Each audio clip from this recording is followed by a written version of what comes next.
I think it's recording.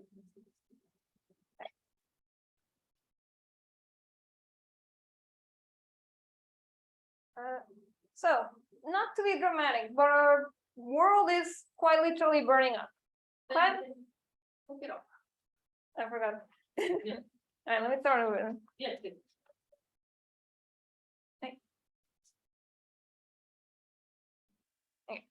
Not to be dramatic, but our home is quite literally burning up.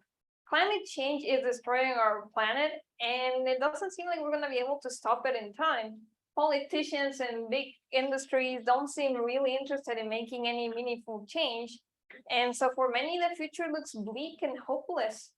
But this isn't true. Despite what the news may have you believe, positive change has happened and it is accumulating over the years. But first, let's see what's so bad about climate change. I'm sure we all know, but right now we have a 1.2 degree increase in temperature compared to pre-industrial times. Just over with that, I'm pretty certain most of you can feel the effects, how the weather has been getting hotter. And other places, the weather will also get more extreme. At 3 degrees, this even gets worse. More hurricanes, fires, droughts, and millions of people will have to leave their homes. It becomes even worse at 4 to 8 degrees. At this point, you can basically consider it the apocalypse. The environment changes so much, so quickly that billions could die, and whoever survives is left to live in a hostile world. But this was the prediction for our future 10 years ago. Scientists thought we were doomed to have this 4+ degree world. And luckily, it didn't happen. It looks very different now. Right now, the current prediction is that at most we'll reach 3 degrees of warming by the end of the century, which isn't quite the best, yes, but it proves that we have avoided the apocalypse in the last 10 years. So how did we do that? What changed? First of all, coal has become much less common. It has slowed down, like its use has slowed down in emerging countries, and which countries have almost stopped, like it has plummeted.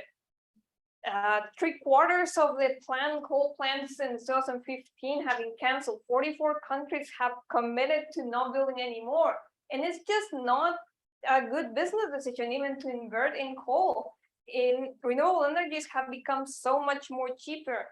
They have reduced their price a lot in the last 10 years. Wind energy is 3 times cheaper now. Solar energy is 10 times cheaper. That makes it cheaper than even fossil fuels, which they have massive subsidies, even considering that. And even their downsides are becoming more worked upon, more easily solvable. For example, they really need batteries to work properly, and those have reduced in price by 97% in the last 30 years. And it's not just that, it's not just producing energy, it's in other things. For example, light bulbs are switching to LED, which is more efficient. Houses have better insulation. There's electric and hybrid cars. We have low carbon production methods for things like cement and electronics and steel. And that there's even technologies to undo the damage from climate change. There is this thing called carbon capture, and it's a technology that didn't exist 20 years ago and now allows us to take 1 ton of carbon dioxide from the atmosphere for just $600, and this price will only keep getting lower. Wherever you look at it, there's technology and innovation being implemented to prevent, stop, and undo climate change. And this is all possible due to the younger generations, how we are more interested in climate change, how we do more about it. And as younger people, we get into positions of influence and power, like in politics, it's more likely that climate change will get the attention it needs.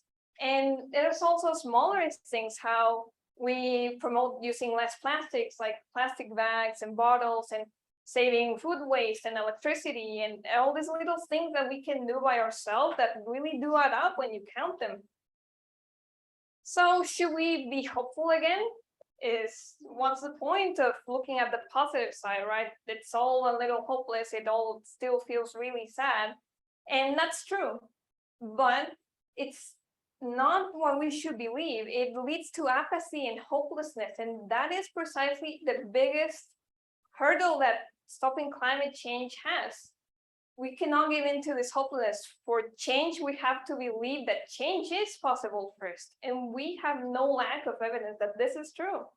So we have to keep going. Progress is being made. The catastrophic predictions we have are just that, predictions. We can still change it. And for that, we need hope.